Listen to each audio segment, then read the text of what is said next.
Ethan se promène dans le parc, et ses yeux se posent sur un banc accueillant, près d'une fontaine tranquille. Sentant l'envie de faire une pause, il décida de s'asseoir. Des gens allaient et venaient sur le chemin voisin, certains pressés, d'autres flânant tranquillement. De jeunes mères poussaient des poussettes et des enfants faisaient de la trottinette ou du vélo, contribuant ainsi au pittoresque de la scène. Cela lui rappelle un beau parc de sa petite ville natale où il a passé son enfance.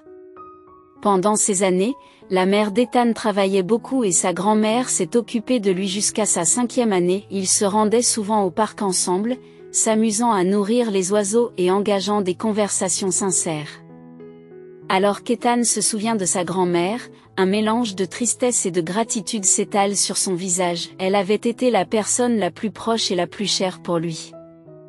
Malheureusement, elle est décédée alors qu'Ethan était en 3e année d'université, et il lui a fallu beaucoup de temps pour accepter cette perte. Cependant, il se surprend souvent à penser à elle, surtout dans les moments importants de sa vie.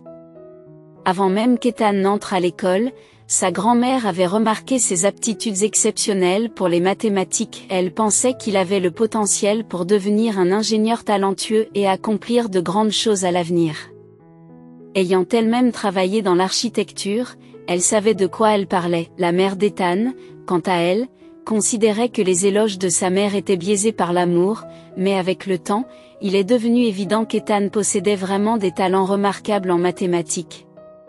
Cela s'est manifesté dès la première année d'école primaire, lorsqu'il a résolu sans effort des problèmes complexes destinés à des élèves de 4e année, alors que ses camarades se débattaient avec des opérations de base. L'enseignant a reconnu ses capacités et lui a confié des tâches supplémentaires pour qu'il reste concentré pendant les cours. C'est dommage que ton grand-père ne puisse pas être témoin de tes réussites, soupirait la grand-mère en jetant un coup d'œil aux nombreux diplômes de mathématiques d'Ethan. Le grand-père d'Ethan était décédé quelques mois après la naissance de ce dernier. C'était un chirurgien compétent, connu pour son dévouement et sa prévenance, et très respecté dans la ville. Il est décédé alors qu'il travaillait, victime de vertige, d'une vision assombrie et d'une oppression thoracique. Il a été immédiatement transporté au service de cardiologie, mais malheureusement, ils n'ont pas pu le sauver. La grand-mère racontait souvent des histoires sur son mari, peignant une image vivante et réaliste de lui dans l'esprit d'Ethan. D'une certaine manière, le grand-père d'Ethan est resté présent dans sa vie, même si son père le connaissait peu. La curiosité d'Ethan s'est développée, car il avait besoin de la présence d'une figure masculine à ses côtés. Bien que sa grand-mère et sa mère soient merveilleuses et attentionnées, elles ne pouvaient pas remplir ce rôle. Ethan avait besoin de quelqu'un avec qui parler de sujets masculins, faire du sport et se confier dans les moments difficiles. Pourtant, sa mère et sa grand-mère éludent habilement ces questions. « Ce n'est pas mon secret », disait sa grand-mère. Sa mère, quant à elle, changeait souvent de sujet ou plaidait l'occupation. Elle finit par céder. Il m'a quitté quand il a découvert que j'étais enceinte. Il s'est enfui. C'est l'histoire typique. Il venait de l'extérieur de la ville, prétendait être de la capitale, mais qui sait? Il a dit qu'il travaillait ici, il a raconté plein de mensonges, puis il s'est volatilisé. Tout ce que je sais, c'est son nom et l'endroit où il a vécu après son départ, raconte sa mère en soupirant lourdement. J'ai réalisé que je t'attendais. Même si mes parents me soutenaient.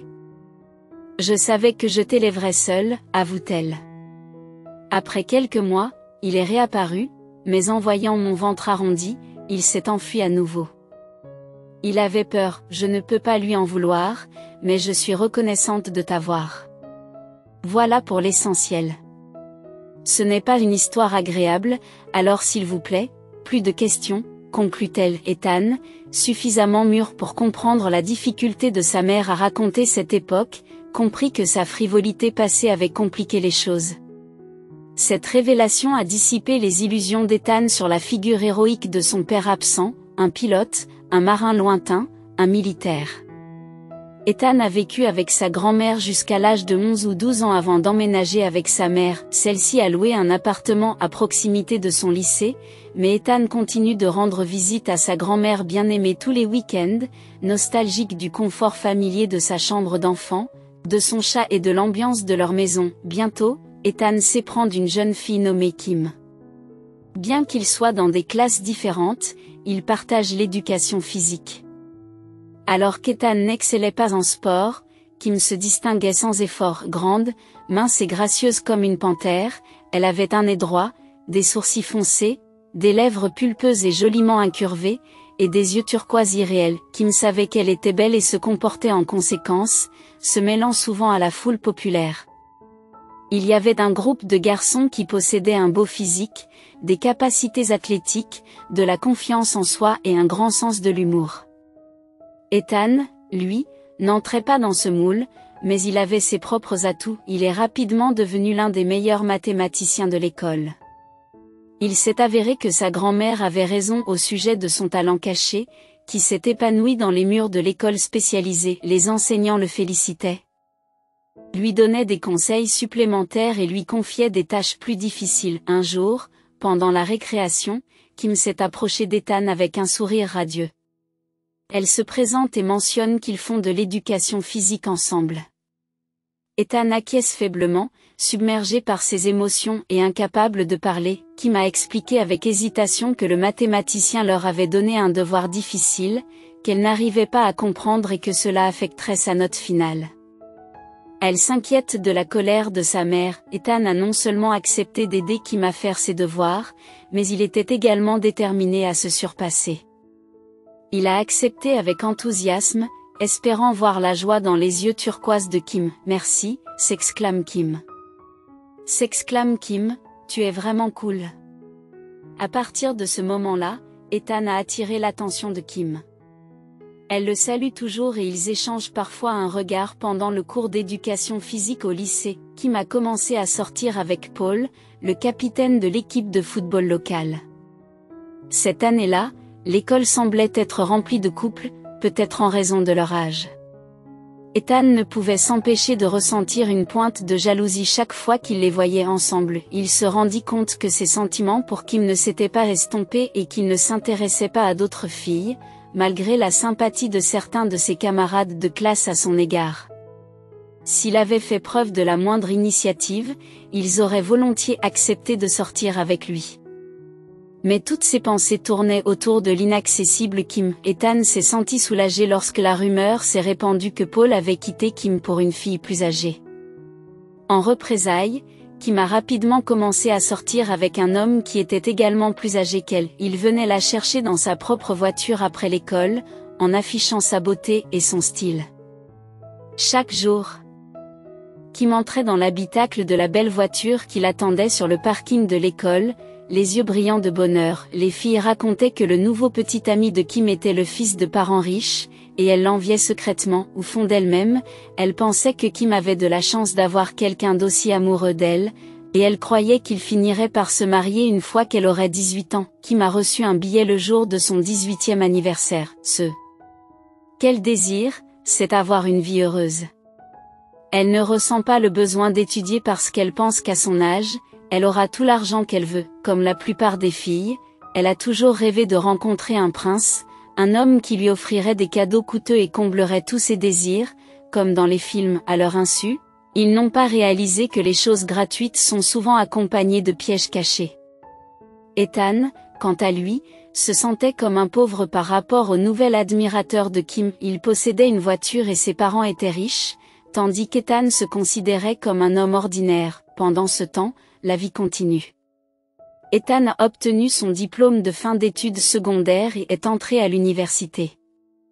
Il finit par apprendre que Kim avait épousé son riche prétendant dès ses 18 ans et avait décidé de ne pas poursuivre ses études. Au lieu de cela, son beau-père lui avait trouvé un poste de secrétaire dans son entreprise. Kim bénéficiait désormais d'un salaire mirobolant, conduisait une nouvelle voiture de luxe, vivait avec son mari dans un appartement luxueux au centre de la ville et se rendait fréquemment à l'étranger pour des vacances. En bref, elle avait réalisé le rêve collectif des filles du quartier. Ethan, lui, se concentre sur ses études. Il se consacre aux cours, aux examens et aux projets, et son travail acharné finit par porter ses fruits. Il a été reconnu comme un jeune spécialiste prometteur et s'est vu offrir un stage dans une prestigieuse compagnie pétrolière. Obtenir un emploi dans cette entreprise n'était pas une tâche facile, car beaucoup de gens aspiraient à y travailler en raison des salaires nettement plus élevés que la moyenne régionale. Ethan a ressenti un mélange de bonheur et d'accablement lorsqu'il a reçu son premier salaire, mais il savait qu'il le méritait en raison de son dévouement. Il semble qu'Ethan ait tourné la page sur ses souvenirs de Kim et de leur amour de jeunesse.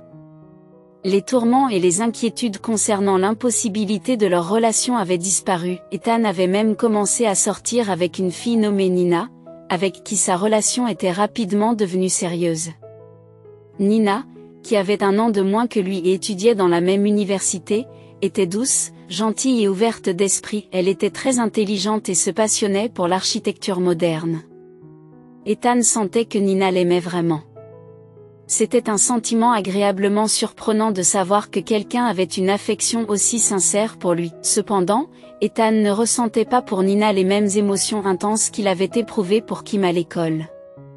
Néanmoins, il respectait Nina et voulait prendre soin d'elle. Il trouvait de la joie à la rendre heureuse et à la voir sourire. Ils étaient d'accord sur les questions importantes, se comprenaient souvent sans mots et finissaient même parfois leurs phrases.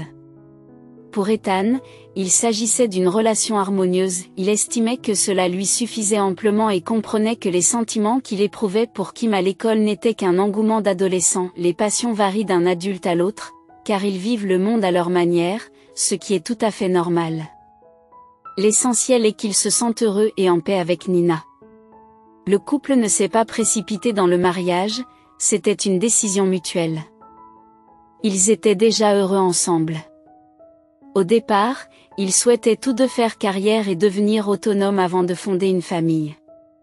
Les amis communs de Nina et Ethan n'ont jamais douté qu'ils finiraient par se marier. C'était attendu, surtout après qu'Ethan s'est vu offrir un poste à temps plein dans la même compagnie pétrolière à la suite de son stage. L'augmentation de salaire s'est accompagnée d'une augmentation du volume et de la complexité de ses tâches. D'autre part, lorsque Nina a reçu son diplôme, elle a été ravie d'être acceptée dans un cabinet d'architectes recommandé par le recteur. Ses yeux brillent de joie lorsqu'elle partage la nouvelle avec Ethan, qui comprend son enthousiasme. Nina a donc emménagé avec Ethan. À cette époque, Ethan avait déjà acheté un appartement grâce à un prêt hypothécaire et l'avait même rénové. Ils vivaient comme une unité cohérente, ressemblant à une vraie famille. Naturellement, ils avaient l'intention de se marier. Ils étaient tous deux d'accord pour ne pas avoir d'enfants pour le moment, mais ils voulaient officialiser leur lien. Nina rêvait d'un mariage d'été, où elle pourrait porter une robe blanche et légère, faire une séance de photos en plein air, puis une célébration au bord d'une grande rivière. Ethan apprécie toutes les idées de Nina, bien que son esprit soit principalement occupé par un autre projet important. En février, Nina a décidé de rendre visite à ses parents dans une ville voisine pour une période prolongée, coïncidant avec une semaine de congé qu'elle avait reçue à l'improviste. Ethan et ses collègues ont ainsi eu l'occasion d'obtenir un financement de la part de la direction de l'entreprise pour un projet important. Quelqu'un a suggéré de célébrer cette réussite et Ethan a accepté avec plaisir. Après des négociations intenses et éprouvantes, ils ont décidé de se rendre dans un bar du centre-ville, recommandé par l'un des collègues et amis proches d'Ethan, qui leur a assuré que le bar proposait une musique live exceptionnelle, une bière délectable et des femmes séduisantes. Aucune objection n'a été soulevée. Le bar est animé, la quasi-totalité des tables et des sièges sont occupés. L'administrateur réussit toutefois à trouver un petit canapé dans un coin pour Carl, un habitué du bar. Le groupe s'installe confortablement et se lance dans une conversation animée, des blagues et des rires.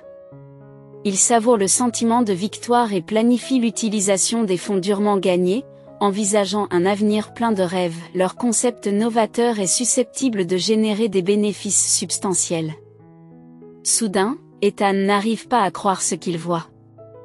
Les souvenirs de Kim dans leur jeunesse ont envahi son esprit, provoquant un tourbillon d'émotions et un pouls accéléré. Bien qu'il soit devenu une personne adulte et bien établie, il ressentait toujours un lien profond avec elle, réalisant que ses sentiments pour elle n'avaient pas diminué avec le temps. Ethan fut émerveillé lorsqu'il aperçut Kim debout au comptoir, engagé dans une conversation avec une serveuse. L'échange de sourires entre eux indique une relation amicale, et le sourire captivant de Kim attire son attention. Ses longs cheveux, couleur chocolat au lait, tombaient librement sur ses épaules, ses beaux yeux turquoises, posés sur un visage bronzé, conservaient une certaine allure, mais il y avait maintenant une qualité subtile dans ses yeux, peut-être une tristesse ou une anxiété cachée. C'est quelque chose qu'Ethan n'avait pas remarqué pendant leurs années d'école. Kim était vêtue d'une robe tricotée émeraude, mettant en valeur ses jambes fines, qu'elle associait à des baskets d'hiver volumineuses, créant un look semi-sportif mais élégant. Elle se dirigea ensuite vers un coin de la salle, devenant invisible de l'endroit où Ethan était assis. Déterminé à ne pas la perdre de vue, il se leva rapidement et suivit discrètement les filles. Ethan réussit à apercevoir Kim se faufiler dans l'arrière-salle et décida de l'attendre patiemment. Il savait que leur rencontre était inévitable, cependant, il était rempli d'inquiétude et d'anxiété, répétant dans sa tête des phrases décontractées et sans engagement. Enfin, la porte s'ouvrit, à la surprise d'Ethan, Kim lui sauta presque dans les bras, la voir vêtue de l'uniforme du personnel du bar, un t-shirt noir, un jean moulant noir, un tablier gris et un badge portant le nom de Kim, laissa Ethan perplexe. Comment est-ce possible? Elle était mariée à un homme riche et était censée mener une vie sociale glamour, pas servir des plateaux dans un bar. Alors que Kim s'apprête à passer devant Ethan, celui-ci trouve le courage de l'interpeller. Kim, c'est vraiment toi? Elle s'arrêta et le scruta attentivement, une lueur de reconnaissance apparaissant dans ses yeux. Kim sembla soudain embarrassé et sourit maladroitement avant de répondre, « Oui, c'est moi, et tu es Ethan, n'est-ce pas? » « Waouh, tu es devenu un tel homme. » Remarquant son changement d'attitude, Ethan remarque, « Qu'est-ce que tu veux dire ?» Kim sourit avec charme, « Saviez-vous que le temps a souvent un effet merveilleux sur les gens comme vous, Ethan ?» C'était incroyable de voir à quel point ce compliment de Kim montrait clairement sa sympathie.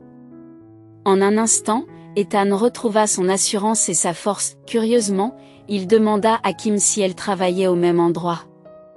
Cependant, comme on pouvait le voir au soupir de Kim et au sourire qui s'estompait sur son visage, la vie est une chose étrange et imprévisible. Qui aurait pu imaginer que cela se passerait ainsi? Qu'est-ce qui s'est passé? Demanda Ethan. Kim répondit avec une pointe de tristesse, « Ce n'est pas une histoire agréable, mais je crois toujours que tout arrive pour le mieux, même quand cela ne semble pas être le cas. Et toi, qu'est-ce que tu fais maintenant? » Que faites-vous maintenant? Je travaille dans une compagnie pétrolière. Répond Ethan. Kim prend acte de cette information et déclare, « Ah, j'en ai entendu parler par quelqu'un. » Eh bien, c'est bien pour toi. Tu as toujours été intelligent et déterminé. Kim est resté aux côtés d'Ethan, le complimentant et le regardant avec un mélange d'intérêt, d'admiration, de chaleur et de tendresse. La soirée s'est poursuivie et ils se sont retrouvés à fêter un événement d'entreprise parmi les collègues d'Ethan. Ethan fait un geste vers leur table, expliquant la situation. « C'est super. Combien de temps comptez-vous rester ici? » demande Kim. Ethan haussa les épaules et répondit, « Il y aura moins de monde vers la fin du service. » Parlons, d'accord? C'est tellement agréable de voir quelqu'un de mon enfance. Tout au long de la soirée, Kim se déplace de table en table, porte des plateaux et interagit avec les visiteurs. De temps en temps, ses yeux rencontraient ceux d'Ethan, et une vague de bonheur envahissait son cœur. Lorsque les collègues d'Ethan ont commencé à partir, il les a escortés jusqu'à leur taxi. Carl leur a demandé pourquoi Ethan ne les rejoignait pas curieusement. Carl a suggéré, « Est-ce à cause de la jolie fille avec le plateau que tu as regardé toute la soirée ?» Ethan réfléchit aux paroles de Carl. Nina, sa partenaire aimante, était gentille, intelligente, fidèle et digne de confiance. Cela la dérangerait certainement d'apprendre que l'homme qu'elle allait épouser cet été choisissait de rester au bar, non seulement pour s'amuser avec ses collègues, mais aussi pour bavarder avec son premier amour. D'un autre côté, Ethan ne voyait rien de mal à ses actions. Il était simplement curieux de savoir comment Kim s'était retrouvée à travailler comme serveuse. L'heure de la fermeture approchant, il ne restait plus que quelques personnes dans le bar. Finalement, Kim eut la chance de s'asseoir à la table d'Ethan. Elle paraissait légèrement fatiguée, mais, chose intrigante, cela la rendait encore plus séduisante. « Le service a été difficile. » dit-elle en souriant. Je peux commander quelque chose pour vous? Non, merci. Je vais le chercher moi-même, décline Ethan, avant d'ajouter, et je ferais mieux de m'asseoir, j'ai des fourmis dans les jambes. Dans notre bar, les serveuses doivent obligatoirement porter des talons hauts. Ethan m'a complimenté sur leur aspect, mais honnêtement, je n'ai pas envie de porter un uniforme de serveuse. Alors pourquoi le faire? Eh bien, peut-être que c'est juste mon destin, tu vois, je me suis mariée juste après le lycée avec mon amoureux du lycée, Oscar. Au début, c'était comme un conte de fées. Je n'arrivais pas à croire que ce genre de vie était possible. Nous avions un appartement somptueux qui aurait pu figurer dans un magazine de décoration intérieure, et Oscar était un mari aimant et séduisant qui me gâtait avec des cadeaux coûteux. Il m'a même offert une carte de crédit qu'il rechargeait régulièrement avec de généreuses sommes d'argent, sans que je n'aie à le demander. J'avais aussi le travail de mes rêves. Le père d'Oscar m'a engagé comme secrétaire d'un cadre supérieur de son entreprise. Tout ce que j'avais à faire, c'était de répondre aux appels téléphoniques du patron et de préparer le café plusieurs fois par jour. J'étais assise dans un beau bureau, je lisais des romans, je jouais à des jeux sur mon téléphone, je me peignais les ongles et je discutais avec mes collègues féminines. Je changeais souvent de tenue, ce qui donnait à mon trajet vers le travail l'allure d'un défilé de mode glamour. Je me sentais si belle, et le salaire était plus que suffisant. Mais qu'en est-il de votre formation? Vous n'avez pas fait d'études supérieures? À l'époque, j'étais naïve et stupide. Je n'y ai même pas songé. J'avais une vie belle et épanouissante, et je pensais qu'il en serait toujours ainsi. Mais au fil du temps, Oscar, qui avait l'habitude d'être attentif et présent, a commencé à changer. Il s'est mis à travailler tard et à faire de fréquents voyages d'affaires.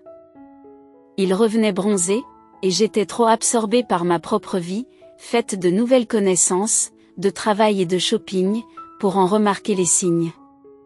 Lorsque j'ai enfin compris que quelque chose n'allait pas, j'ai été envahie par la peur. Je me suis rendu compte que mon bonheur était fragile et dépendait de l'attitude d'Oscar à mon égard, de ses décisions et de ses projets.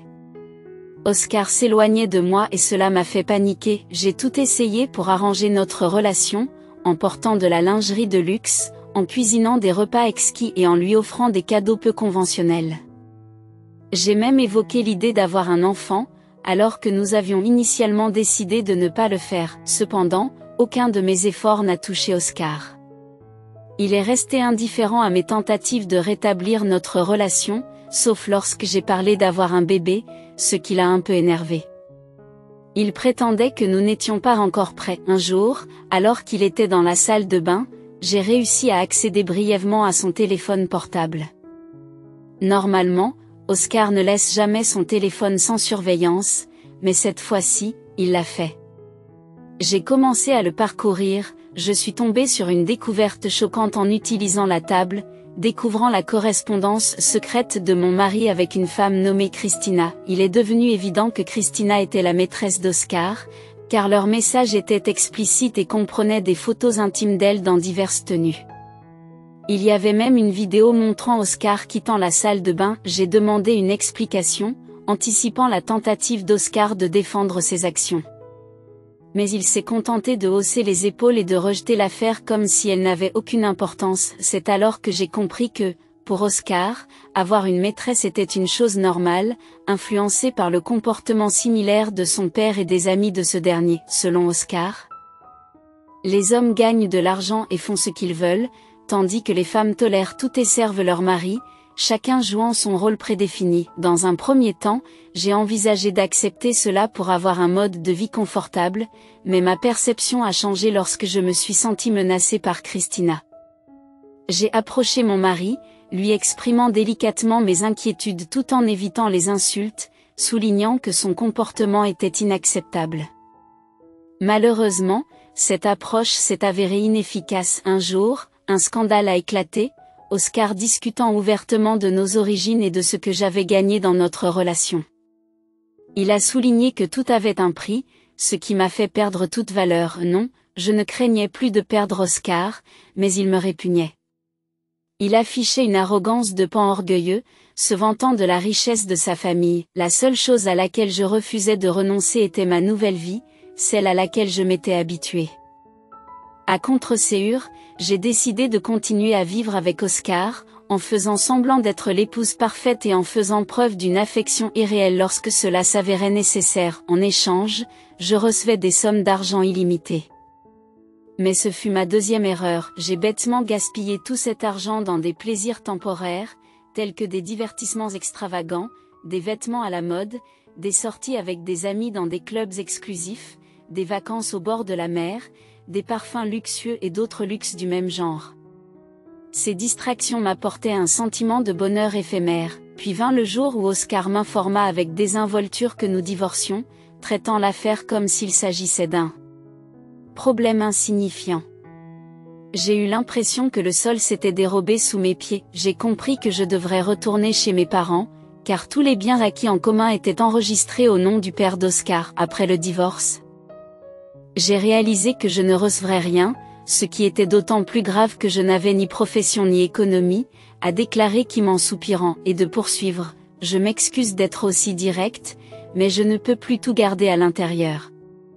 Tu as toujours été compréhensif et sage au-delà de ton âge, et ça me fait du bien de te parler comme ça. Ethan l'écoutait en silence, la regardant avec de la sympathie et de l'amour dans les yeux. Encouragé par sa présence, Kim a continué à raconter son histoire. Je ne pouvais pas rester avec ses parents, alors j'ai dû vendre certains de mes vêtements de marque et des bijoux mis en gage juste pour payer le loyer pendant 6 mois. Ensuite, j'ai commencé à chercher un emploi. Malheureusement, j'ai été licenciée de l'entreprise de mon ex-beau-père. Après de longues recherches, j'ai finalement trouvé un emploi de serveuse dans un bar local. En fait, j'aime bien travailler dans ce bar. La musique est bonne et les gens sont sympas, dit Kim en souriant enfin. Ethan s'est excusé en disant « Je suis vraiment désolé, Kim, cela doit être incroyablement difficile pour toi. » Kim a répondu « Ce n'est pas grave. D'une certaine manière, c'est mieux ainsi. Nous n'avons jamais eu la possibilité d'avoir des enfants, sinon j'aurais été liée à lui pour toujours. Honnêtement, je suis contente de m'être débarrassée de lui. Il m'a toujours traitée avec condescendance, comme si j'étais en dessous de lui. À l'époque, je pensais que c'était sa façon de montrer son attention, son soutien et son amour, mais c'était loin d'être le cas. Sa nouvelle femme ne sera pas heureuse avec lui non plus. Changeant de sujet, Kim interroge Ethan sur sa propre vie. Parlez-moi de vous. Tu as quelqu'un? Ethan a menti pour une raison ou une autre, en disant « Je n'ai personne. Je suis célibataire », il ne pouvait pas se résoudre à parler de Nina à Kim, incapable de trouver la force ou la volonté de le faire. La soirée s'est poursuivie assis à une table près du mur. Se remémorant le passé, partageant des plaisanteries et se rappelant des connaissances mutuelles, Ethan trouva facile et naturel d'avouer à Kim qu'il était profondément amoureux d'elle depuis plusieurs années. J'aurais aimé savoir que je recherchais l'honnêteté et l'amour, mais les hommes qui m'entouraient ne voulaient qu'une chose, j'ai eu l'impression qu'il n'y avait pas d'autre option, a admis Ethan. Ils ont décidé de passer la nuit à explorer la ville, ne voulant pas se séparer. Ethan a doucement passé son bras autour des épaules de Kim, qui s'est appuyée sur lui, confiante en sa présence. Elle l'a invité à retourner à son appartement, qui se trouvait à proximité du bar. Ethan accepta et ils passèrent la nuit ensemble, leur première nuit en tant que couple. Au matin, Ethan a ressenti un immense bonheur avec Kim à ses côtés. Il a ressenti un élan de force sans précédent et une légèreté dans son esprit. Même l'idée de parler de Nina avec Kim ne pouvait ternir cette joie retrouvée. Il se promit de parler à Kim et de tout lui expliquer en temps voulu. Elle était intelligente et comprenait que les rêves doivent être réalisés, car la vie n'a pas de sens sans eux. Kim et Ethan ont commencé à sortir ensemble, et il a décidé de lui parler de Nina, voulant être honnête et sincère avec sa bien-aimée. Kim est visiblement bouleversée, tendue et pleine de méfiance. « Cela m'est déjà arrivé, dit-elle d'un ton défait. Dans mon passé, un homme m'a promis de divorcer de sa femme pour moi, mais il ne l'a jamais fait. Nous sommes dans une situation complètement différente, et Nina et moi ne sommes même pas mariés. La conversation avec Nina a été longue et épuisante pour Ethan. Il transpirait comme s'il avait déchargé 3 wagons de charbon. Nina, qui était habituellement calme et rationnelle, est devenue hystérique, sanglotant et suppliant Ethan de reprendre ses esprits. Elle l'a même maudit. Ce qui a fait souffrir le cœur d'Ethan qui regardait son ancien fiancé. Il semblait que Nina l'aimait vraiment. Plus tard, Ethan a appris par des connaissances communes que Nina ne supportait pas la vie sans lui et qu'elle avait tenté de mettre fin à ses jours. Heureusement, elle a été rapidement retrouvée et sauvée. À la suite de cet acte impulsif, Nina a passé un certain temps à l'hôpital, où elle a été traitée par des psychiatres. Elle a également perdu son prestigieux emploi. Ethan se sent coupable de ce qui lui est arrivé, mais il se demande comment il pourrait l'aider. Kim tente de réconforter son bien-aimé en lui assurant qu'il n'a pas à sacrifier son bonheur et ses rêves pour quelqu'un d'autre. Personne n'est obligé de le faire. Immédiatement après la rupture d'Ethan avec Nina, Kim a emménagé avec lui. Tous deux voulaient être constamment proches l'un de l'autre et ne voulaient pas se séparer. Ethan lui a proposé de l'aide par l'intermédiaire d'amis communs, mais elle a fièrement refusé. Elle ne voulait plus entendre parler de son ex-fiancé. Finalement, tout s'est bien passé pour Nina. Sa santé s'est améliorée, elle a repris le travail, s'est mariée et a donné naissance à 2 merveilleux garçons. Ethan était heureux pour Nina et a même essayé de lui parler, mais il s'est rendu compte que Nina lui en voulait maintenant.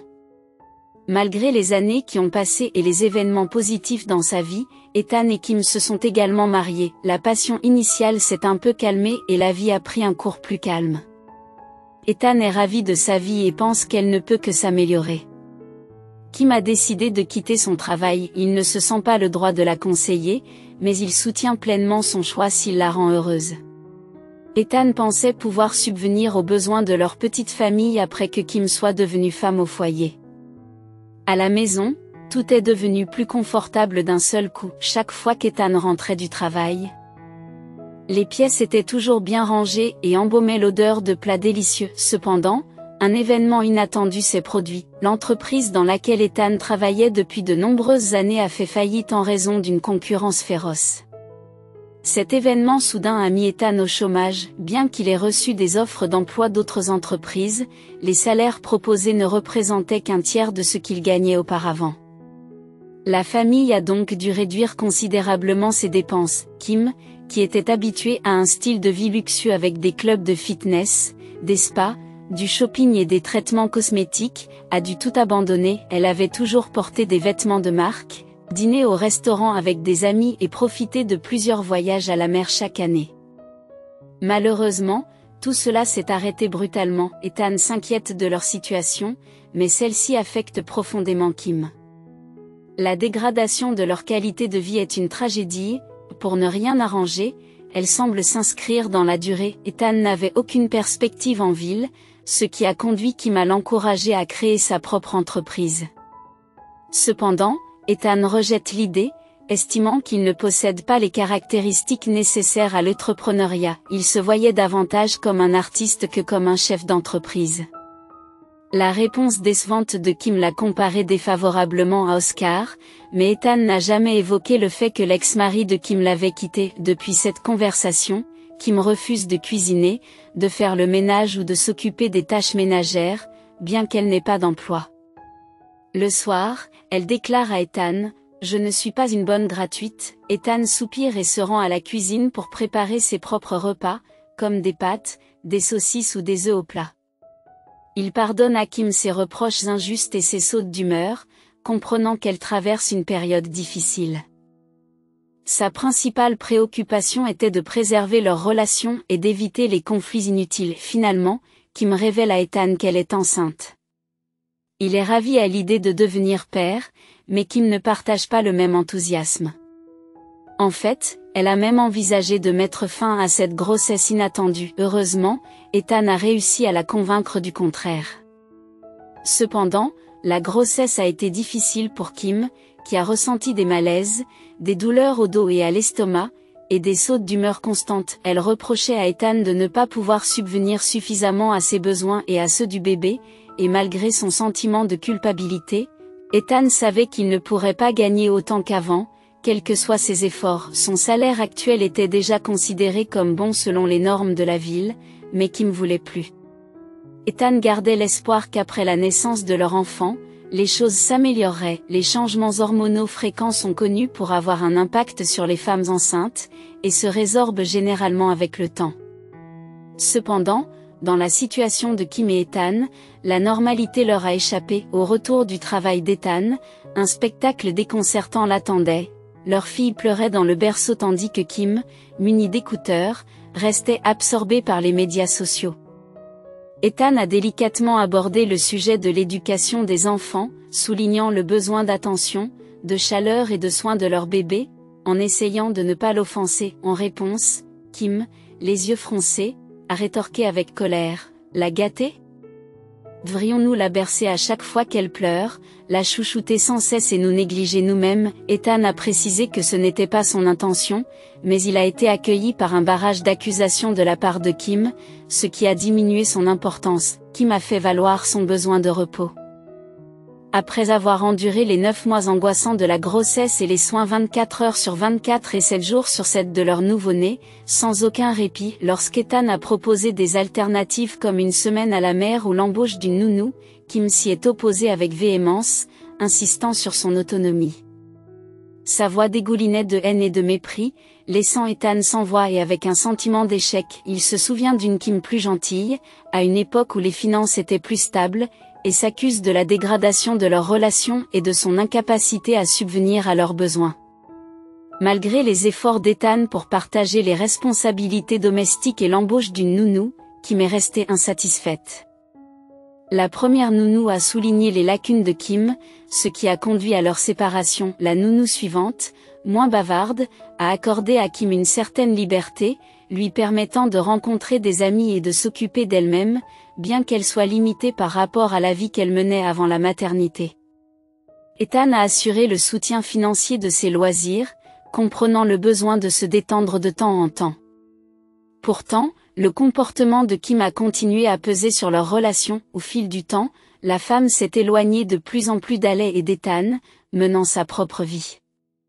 Elle rentrait rarement chez elle, ne se montrant que le matin dans un état d'ébriété. Ethan espérait que son comportement était le résultat temporaire d'une dépression postpartum, l'aimant toujours malgré ses problèmes. Cependant, à l'approche du premier anniversaire d'Alec, rien n'a changé. Ethan observait souvent les autres mères lorsqu'ils se promenaient avec Alec ou l'emmenaient à la clinique, remarquant leur immense tendresse et l'attention qu'elle portait à leur bébé, ce que Alec n'avait jamais connu. Sa mère est restée froide et indifférente, ne lui témoignant de l'affection physique qu'en cas de besoin et ne jouant jamais avec elle. Ne chantant jamais et ne lui récitant jamais de poèmes. Pour tenter d'améliorer l'état mental de Kim, Ethan a essayé de créer une entreprise afin d'assurer sa stabilité financière. Malheureusement, ses efforts ont échoué, entraînant la perte de ses économies. Il a également envisagé de demander l'aide d'un psychologue familial pour Kim, mais il craignait la résistance de cette dernière. Cependant, avant qu'il n'ait eu l'occasion d'en discuter avec sa femme, un événement important s'est produit qui allait tout changer. Un jour, Ethan a été retardé au travail et est rentré plus tard que d'habitude. Kim était toujours absente. La nounou, une femme gentille qui supportait sans se plaindre des horaires de travail irréguliers, s'occupait de Alec en l'absence d'Ethan. Reconnaissant de l'aide de la nounou, Ethan l'a laissé partir et a préparé le dîner pour lui-même. Alec dormait déjà profondément dans son berceau quand Ethan est entré dans la chambre qu'il partageait avec Kim. Un sentiment déstabilisant l'envahit alors qu'il examine la pièce, réalisant que quelque chose ne va pas. Il était évident qu'il y avait moins d'affaires appartenant à Kim. Désespéré, Ethan a ouvert de force le tiroir de sa femme, découvrant que beaucoup d'objets avaient disparu, y compris les bijoux qu'il lui avait offerts à une époque où ses finances étaient plus stables, ainsi que ses robes de marque bien aimées et d'autres possessions chères. Kim n'avait pas tout pris, mais seulement les objets les plus chers et les plus précieux. Il était clair que leur fille ne figurait pas sur cette liste. C'est alors qu'Ethan a trouvé dans le placard de la cuisine une note qui contenait les réponses qu'il cherchait. Kim avait rencontré George, un homme d'affaires allemand, sur les réseaux sociaux. Ce qui avait commencé par une correspondance informelle s'était rapidement transformé en une relation sérieuse. Il s'est avéré que George avait même rendu visite à Kim à plusieurs reprises et qu'ils avaient passé du temps ensemble, tombant de plus en plus amoureux l'un de l'autre et faisant des projets pour l'avenir. La note révélait que Kim avait demandé le divorce lorsque Kim, la femme d'Ethan, lui a confié leur fille et a déclaré qu'elle renonçait à leur mariage. Il a eu l'impression de perdre pied. C'est comme s'il n'avait jamais existé dans sa vie. Elle lui a laissé la liberté de choisir ce qu'il ferait de leur enfant, l'élever lui-même ou la placer dans un orphelinat. Elle l'a également encouragé à prendre un nouveau départ et à laisser leur passé derrière eux. À ses yeux, leur fille était une erreur, et leur mariage était le résultat regrettable d'une rencontre fortuite dans un bar. Ethan avait espéré qu'il y ait quelque chose de spécial entre eux, mais leurs différences se sont avérées insurmontables. Malgré tout, il souhaitait sincèrement que Kim trouve le bonheur personnel. Ethan n'en revient pas que Kim ait pu suggérer de placer leur fille, Haley, dans un orphelinat. Comment pouvait-elle être aussi froide et calculatrice? Il s'accroche à l'espoir que Kim reprenne ses esprits et retrouve sa gentillesse, son attention et sa compréhension d'antan. Peut-être que leurs difficultés financières n'étaient pas insurmontables, ils avaient dû se serrer la ceinture, mais ils avaient encore tout ce dont ils avaient besoin. Finalement, Ethan s'est rendu compte que Kim n'était restée avec lui que pour sa richesse. Elle était en détresse et cherchait quelqu'un qui pourrait la sortir de la pauvreté, la soutenir et s'occuper de ses problèmes financiers. Et c'est ce qu'elle a trouvé en lui. Au début, Kim était satisfaite, profitant de l'amour profond d'Ethan pour elle. Cependant, lorsqu'il a perdu son emploi bien rémunéré et que leur situation financière s'est détériorée, elle a cherché une autre solution. Depuis ce jour, Ethan n'a plus vu ni entendu parler de Kim. À part une photo d'elle sur sa page de médias sociaux, il a essayé d'entrer en contact avec elle, mais ses tentatives ont été immédiatement bloquées. Ethan pensait que Kim finirait par éprouver des remords pour avoir abandonné leur enfant, mais cela ne s'est jamais produit. Il a angoissé à propos de Kim pendant un certain temps, jusqu'à ce qu'un autre problème pressant réclame brusquement son attention, le diagnostic d'une maladie sanguine rare chez Haley. Le médecin a expliqué qu'il s'agissait d'une maladie génétique et qu'elle se serait manifestée tôt ou tard. Haley n'avait que 4 ans à l'époque, et le couple s'est retrouvé plongé dans des examens interminables et des traitements continus. Au départ, Ethan espérait que la médecine moderne aurait les solutions nécessaires pour stabiliser l'état de sa fille. Cependant, il découvre que Haley est atteinte d'une maladie du sang particulièrement insaisissable et qui ne cesse de s'aggraver. La petite fille était constamment fatiguée et Ethan cherchait désespérément du soutien et des conseils. Ethan envisage de tendre à nouveau la main à son ex-femme. Bien qu'il ait épousé George et fondé une famille avec lui, Ethan est souvent tombé sur des photos sur les médias sociaux montrant Kim comme une mère dévouée au demi-frère de leur fille, Haley. Cela lui a donné l'espoir que Kim reconnaisse enfin son importance dans la vie de leur petite fille. Peut-être ne serait-elle pas indifférente à la nouvelle de la maladie de Haley et pourrait-elle offrir son aide. Ethan pensait qu'il pourrait trouver un médecin allemand qui pourrait recommander un nouveau traitement et éventuellement aider Haley à se rétablir. Cependant, Kim refuse catégoriquement de communiquer avec Ethan. Ce dernier a dû faire appel à l'une de ses anciennes amies pour l'informer de l'état de Haley. L'amie a relayé le message de Kim à Ethan, à savoir qu'elle voulait qu'il oublie complètement son existence, comprenant qu'il n'avait plus d'espoir avec Kim. Ethan a décidé de se battre seul pour la santé de sa fille.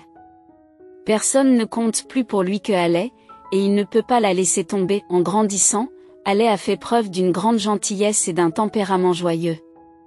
Malgré sa maladie, elle cherchait à trouver de la joie dans les choses les plus simples de la vie. Ethan s'émerveille de voir sa fille prendre plaisir à des merveilles ordinaires qui ne l'avaient jamais captivée auparavant. Un papillon glacé perché sur une feuille d'un jaune éclatant, la danse gracieuse des flocons de neige dans l'air, ou un chat espiègle se faufilant dans un troupeau de pigeons. Haley pointait ces moments du doigt et s'exclamait « Papa, c'est si beau !» Ethan se rendit compte que sa fille avait raison, il s'agissait de choses vraiment remarquables qui méritaient d'être admirées. Il chérit chaque moment libre qu'il a avec Haley, se délectant de leurs conversations et faisant des projets pour leur avenir ensemble. Haley aspire à devenir artiste et à voyager dans le monde entier pour participer à des expositions. En regardant ses dessins, Ethan a vu son potentiel. Il l'a même inscrite à un cours d'art, qu'elle n'a malheureusement pas pu suivre en raison de sa maladie et de son incapacité à aller à l'école maternelle. La maladie insidieuse l'a affaiblie, la rendant vulnérable aux infections. Ethan a toutefois trouvé une solution. Il s'est arrangé pour que le professeur de dessin se rende chez eux, et elle a immédiatement établi un lien avec Haley. Il était impossible de ne pas être enchanté par le rayonnement de cette petite fille. Ethan a travaillé sans relâche pour maintenir Haley en vie et poursuivre son traitement. Les frais médicaux n'étaient pas à la portée d'Ethan. Malheureusement, l'état de santé de sa fille ne s'améliore pas, laissant les médecins perplexes. Ethan se demandait quelle nouvelle l'attendait lorsqu'il rencontrerait les professionnels de la santé. La nature rare et génétiquement complexe de la maladie rendait la situation encore plus difficile. Malheureusement, la chance n'a pas été du côté de sa fille dès sa naissance. Les médecins s'accordaient à dire que la maladie était si rare que seule une poignée de spécialistes dans le monde se penchaient sur son étude. Les listes d'attente pour consulter ces experts étaient terriblement longues et les traitements exorbitants en raison de la nature unique de chaque cas, qui exigeait un examen scientifique approfondi. Si certains patients connaissent une rémission, d'autres n'ont aucun répit. Ethan suit avec attention les quelques médecins qui se consacrent à percer les mystères de la maladie qui emporte lentement la vie de sa fille. Dans tout le pays, seuls les docteurs Dumont et Campbell sont spécialisés dans ce domaine. Cependant, obtenir un rendez-vous avec l'un ou l'autre était un défi insurmontable. Les files d'attente étaient formidables, et le simple fait d'obtenir une consultation avec ces éminents professionnels de la santé obligeait Ethan à envisager de contracter un prêt. Pour ajouter à la difficulté, leurs emplois du temps étaient réservés 1 an à l'avance, ce qui rendait toute aide immédiate impossible. La frustration s'empare d'Ethan alors qu'il s'obstine à essayer d'obtenir un rendez-vous, mais se heurte chaque semaine à la même réponse décourageante: il n'y avait plus de place disponible. On lui a conseillé de rappeler dans 1 mois ou 2, avec l'infime espoir qu'un rendez-vous se libère. L'impuissance et la dévastation l'assaillent alors qu'il voit sa fille, Haley, s'éteindre chaque jour, s'affaiblir et pâlir, reflétant les ombres sous ses grands yeux turquoises, qui rappellent ceux de sa mère. Après avoir interrompu son travail, Ethan a accompagné Haley au centre d'hématologie de la capitale pour un cours d'entretien. Bien qu'il ne s'agisse pas d'un remède définitif, il offre un répit temporaire. Ethan, en serrant les dents, espère de précieux mois et années pour sa fille. Pourtant, même les médecins dévoués, qui ont consacré leur vie à combattre de telles maladies, pourraient ne pas détenir la clé de sa guérison. Conscient des incertitudes, Ethan persévère, souhaitant ardemment que sa fille fasse partie des quelques chanceux qui sortiront vainqueurs de la maladie. La routine quotidienne consistait à emmener Haley à la clinique pour les procédures nécessaires, puis à retourner dans l'appartement qu'il louait.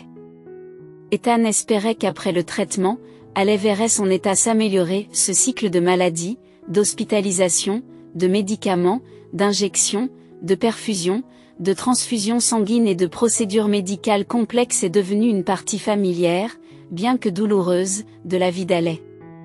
Pendant un certain temps, Haley s'est rétablie et a même pris du poids. Ses joues roses sont revenues et ses mouvements se sont animés. Ethan avait espéré un résultat similaire cette fois-ci, mais ce ne fut pas le cas. Haley est restée faible et indifférente, cessant même ses activités artistiques en raison de sa difficulté à tenir crayon et pinceau. Elle passait des journées entières confinée dans son lit. Ethan a cherché des réponses auprès des médecins, mais ceux-ci se sont contentés de hausser les épaules, attribuant son état à l'impact de la maladie sur les enfants comme Haley. Une approche individualisée et une assistance ciblée ont été jugées nécessaires. Tout se résume à l'urgence de consulter le docteur Campbell ou le docteur Dumont pour Haley. Ethan a tenté de faire admettre sa fille pour une observation permanente, mais les médecins ont rejeté la demande, affirmant qu'il n'y avait pas d'indication urgente et que l'état de Haley était stable. La frustration d'Ethan grandit lorsqu'il réalise que sans l'intervention de ses spécialistes, le sort d'Haley semble bien sombre après la rééducation. Déterminé à ne pas repartir les mains vides, Ethan a décidé de trouver ses médecins à tout prix. Il envisage de s'introduire chez eux, d'attendre en dehors de leurs heures de travail ou même de s'infiltrer dans une salle d'opération pour attirer leur attention. Les conséquences étaient sans importance, il était déterminé à obtenir ce dont sa fille avait besoin. Actuellement assis sur un banc public en face du lieu de travail du docteur Dumont, Ethan attend patiemment, conscient que le docteur Campbell est parti à une conférence internationale. Il imagine très bien le médecin, un homme d'âge moyen, légèrement plus âgé que lui, avec des cheveux noirs, des yeux bruns attentifs, des pommettes bien dessinées, un nez droit et un menton fort. Ethan avait fréquenté la clinique, attendant le docteur Dumont, s'assurant qu'il était là quand elle dormait. Bien qu'il ne puisse pas rester absent trop longtemps, le désespoir et la volonté de faire n'importe quoi persistent dans l'esprit d'Ethan. La colère, la haine et l'envie envers les parents d'enfants en bonne santé ont envahi ses pensées ces derniers jours. L'âme d'Ethan a été consumée. Il luttait contre ses troubles intérieurs, se considérant toujours comme quelqu'un de bien. Cependant, dans les circonstances actuelles, il était prêt à commettre des actes terribles pour sauver sa fille. Il était même prêt à prendre en otage le docteur Dumont pour aider sa fille. Sa tristesse fut brusquement interrompue par une voix claire et mélodieuse.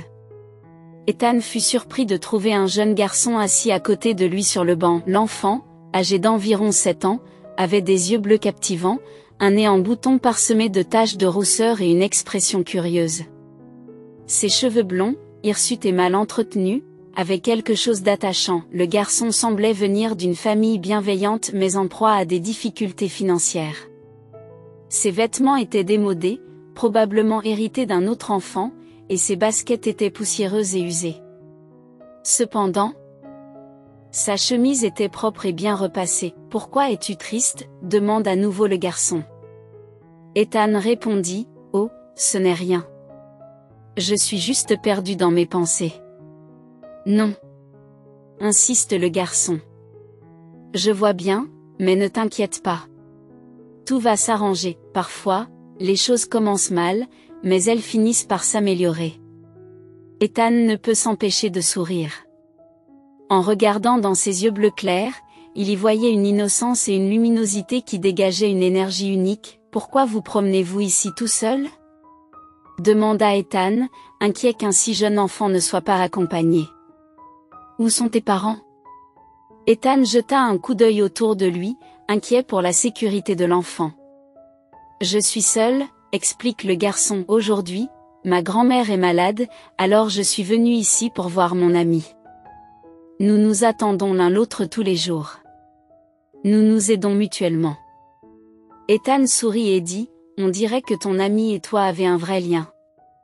Entretenez cette amitié, il est rare de trouver un tel lien. » Le garçon sourit à son tour, révélant ses dents de devant manquantes, ce qui rend son sourire à la fois amusant et attachant.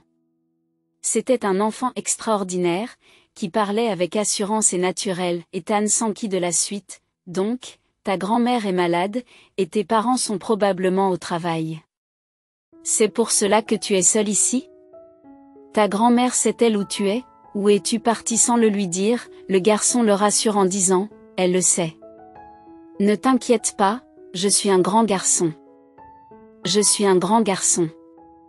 Je comprends tout et je sais qu'il faut être prudent avec les étrangers. » Ethan poursuit la conversation, désireux d'en savoir plus sur la situation du garçon. « Tu me connais ?» demande Ethan, surpris. « Je suis un étranger pour toi, et pourtant tu me parles. » Le garçon lui répond innocemment, « Tu as l'air d'être quelqu'un de bien. » Les yeux d'Ethan se sont remplis de larmes devant la confiance et l'innocence de l'enfant. La façon dont le garçon le qualifie de bon, sans se douter des lourdes pensées qui pèsent sur son esprit, lui fait chaud au cœur. Ethan était prêt à commettre un crime pour le bien de sa fille, et pourtant ce garçon voyait la bonté en lui. « Néanmoins, vous devriez vous méfier des étrangers. Les gens peuvent être imprévisibles. Tu sais, tes parents ont dû te le dire, » avertit Ethan. Le garçon secoua la tête, « Je ne connais pas mes parents, je ne me souviens même pas d'eux, c'est ma grand-mère qui s'occupe de moi. Mes parents sont morts quand j'étais très jeune. Ils ont eu un accident de voiture. J'étais aussi dans la voiture, mais j'ai survécu sans aucune blessure. Ma grand-mère dit toujours qu'un ange m'a sauvée parce que je dois encore grandir et faire de ce monde un endroit meilleur. Au fait, je m'appelle Travis. Et toi? Je m'appelle Ethan, poursuivit-il. Une femme vêtue d'un manteau vert passa devant eux avec un chariot rempli de pâtisseries fraîches. Ethan ne peut s'empêcher de remarquer le regard nostalgique de Travis. Il se rendit compte que le garçon venait d'une famille visiblement pauvre et qu'il devait avoir faim. « Travis, as-tu pris un petit déjeuner aujourd'hui » demande Ethan, l'inquiétude se lisant sur son visage. « Un ami m'a donné un sandwich, mais c'était il y a longtemps, » répondit le garçon. Il était évident qu'il avait faim, mais il n'osait pas le demander à cause de sa pudeur et de sa timidité. Ethan rattrapa la vendeuse et acheta 2 petits pains gonflés au raisin. Il en tend une à Travis, qui la dévore immédiatement comme un loup affamé. C'était un plaisir de voir l'appétit de l'enfant pour la brioche, surtout après la tentative infructueuse d'Ethan de nourrir Alec avec du porridge toute la matinée. Elle n'avait rien mangé récemment. « Et la deuxième brioche est pour toi » demanda Travis. « Pourquoi ne la manges-tu pas ? C'est délicieux. »« Non, c'est pour ma fille, » répondit Ethan. Il se dit que Alec aimerait peut-être goûter au moins un morceau de la savoureuse pâtisserie. Il serait heureux si elle pouvait en manger ne serait-ce qu'un quart. « Waouh, tu as une fille. Comment s'appelle-t-elle ? Quel âge a-t-elle ? demanda Travis. Elle s'appelle Alec. Elle vient d'avoir 6 ans. Pourquoi ne l'as-tu pas emmenée au parc ? Il fait si beau. On aurait pu aller se promener ou courir, explique Ethan. Tu vois, Travis, Alec est malade. Elle a de la fièvre, demanda l'enfant naïf, qui ne savait probablement pas qu'il y a des maladies plus graves dans le monde. Non, c'est plus grave que ça. J'aimerais qu'elle n'ait que de la fièvre.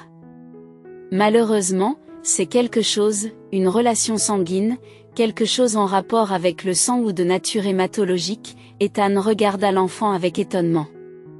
Comment pouvait-il posséder de telles connaissances ? Cela ne correspondait pas à la perception d'un jeune garçon à qui il manque des dents de lait. Comment sais-tu ces choses ? demanda Ethan. Mon ami connaît bien les maladies. Il partage des informations avec moi de temps en temps, explique Travis. Tu sais, ta fille a besoin d'air frais et d'émotions positives, ajouta-t-il. Ethan acquiesça en soupirant. Travis continuait à le surprendre par la profondeur de sa compréhension. Cependant, la fragilité d'Alec l'empêchait de s'aventurer dans le parc. Dans ce cas, laissez-moi lui rendre visite chez vous. Votre maison est loin ? Propose Travis.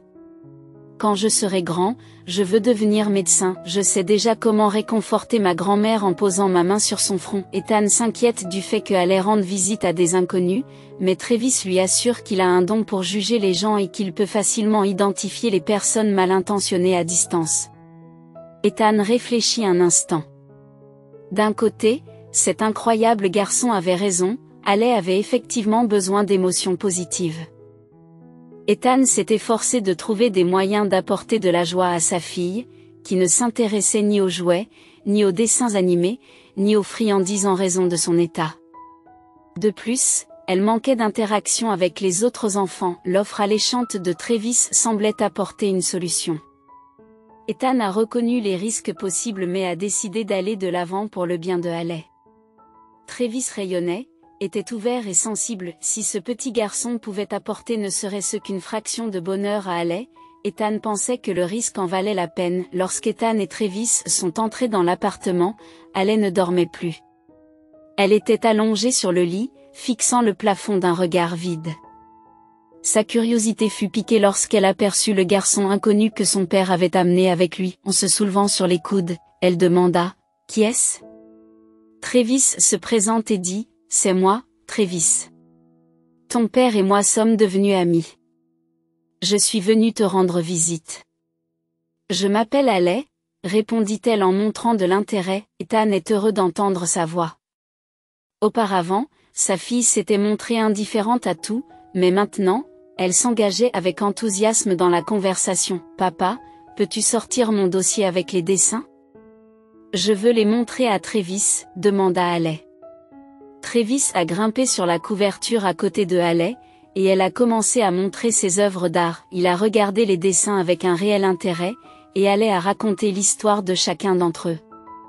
Ils ont tous deux apprécié le moment, se délectant de la compagnie de l'autre. Ethan ne pouvait s'empêcher de sourire à l'excitation de sa fille lorsqu'ils passaient du temps ensemble. Il se dirigea vers la cuisine, prenant un moment pour préparer le dîner. Il espérait que la présence de Travis encouragerait Haley à bien manger. Les rires remplissaient la pièce de temps en temps, ce qui surprenait Ethan puisqu'Haley ne souriait que rarement ces derniers temps. 1 heure plus tard, Ethan accompagna Travis jusqu'à sa maison, située à une courte distance de leur appartement. C'était un vieil immeuble de 5 étages situé derrière le parc. Travis parla tristement sur le chemin du retour. Haley est très malade. Je vais demander de l'aide à mon ami. Il est intelligent. Ethan sourit de l'innocence de Travis, sachant que le garçon percevait probablement son ami comme intelligent, simplement en raison de son âge et du fait qu'il avait regardé un programme médical. C'était à la fois amusant et triste. Je peux aussi venir chez toi demain, demanda Travis. Bien sûr, répondit Ethan avec un sourire, mais ce n'est pas la peine de venir tôt. Haley sera à l'hôpital. D'accord, je viendrai. Ton aide pour la garder sera précieuse quand je serai en voyage d'affaires, explique Ethan. Il se rendit compte qu'avec la présence de Travis, il aurait plus de temps libre. Je m'assierai certainement avec Haley. C'est une bonne fille, contrairement à Megan, la perturbatrice du quartier, rassure Travis. Haley est très douée pour le dessin. Le lendemain, Travis tint sa promesse et arriva à l'heure convenue. Haley l'attendait avec impatience, préparant même un jeu de société pour s'amuser ensemble. Ethan laisse les enfants pour s'occuper de ses propres responsabilités, mais une fois de plus, le docteur Dumont ne s'est pas présenté à la clinique. Déçu, Ethan retourne à l'appartement et trouve Haley endormie. Il remarque qu'elle est encore plus pâle que d'habitude. Elle va de plus en plus mal, dit Travis en regardant Ethan avec des yeux désespérés. Je peux venir avec mon ami demain? Il va certainement l'aider. C'est la personne la plus intelligente et la plus gentille au monde. Bien sûr, vous pouvez venir avec votre ami, a permis Ethan, se sentant contrarié par la détérioration de l'état de sa fille et l'absence du médecin. Plus on est de fous, plus on rit. Haley sera heureuse de rencontrer votre ami et je suis sûre que je le serai aussi. Le lendemain commença comme tous les autres jours. Ethan réveilla sa fille et tenta de lui donner du porridge et des fruits. Haley réussit à manger quelques cuillerées mais refusa le reste, demandant sans cesse quand Travis arriverait. Cependant, le garçon était en retard. Ethan ne put s'empêcher de supposer que son nouvel ami ne leur rendrait pas visite ce jour-là.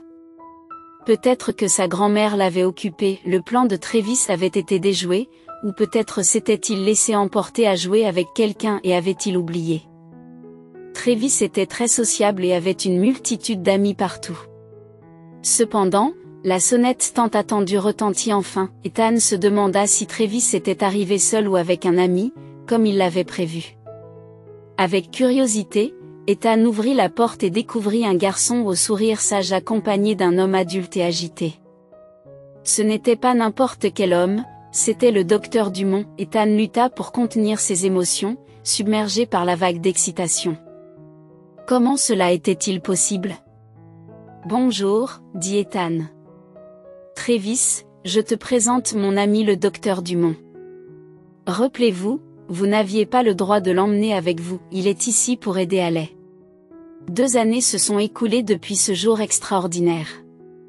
Ethan se retrouva à nouveau dans la capitale, assis sur le même banc dans le parc. C'est le printemps, le mois d'avril est en pleine floraison, le feuillage vert venait d'émerger, peignant les alentours de teintes vibrantes. Le ciel était d'un bleu serein et la lumière chaude du soleil éclairait la terre de son éclat. Ethan observe Travis et Haley depuis son banc. Les enfants dessinaient joyeusement sur le trottoir et s'amusaient, ayant tous deux beaucoup grandi pendant cette période, acquérant plus de maturité. Travis, au seuil de l'adolescence, possédait toujours ses yeux ouverts familiers et son sourire charmant, Mais il avait également acquis de la taille, de la force et de la résistance.